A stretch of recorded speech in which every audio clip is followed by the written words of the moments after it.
মেলাতে এত জিনিস দেখার পর রুহির শেষে কিনা এই পাখি আর গরুটা সব থেকে বেশি পছন্দ হয়েছে।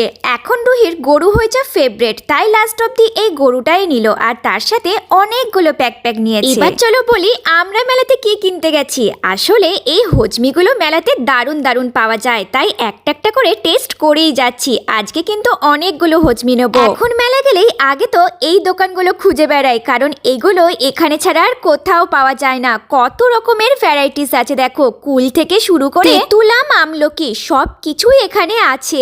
দারুণ টেস্ট ছিল সবগুলোর। আমি তো নিয়ে নিয়েছি অনেকগুলো, আর এইদিকে অভি দেখি পাপড় নিচ্ছে। এখানে জানো তো অনেক রকমের পাপড় ছিল, আর কাকু সমস্ত পাপড়গুলো মিক্স করে দিল। তারপরে নিয়ে নিলাম একটা পাখা, বেশ হাওয়া হচ্ছে। রুহিকে নিয়ে যখন বাইরে যায় সে তো ঘেমে নিয়ে একসার হয়ে যায়, তাই একটা পাখা নিয়ে নিলাম। অভি তো রুহির প্যাক নিয়ে চলে যাচ্ছে বাড়ি যাওয়ার দিন যেন এত কিছু বইতে না হয়, তাই আগে থেকেই সব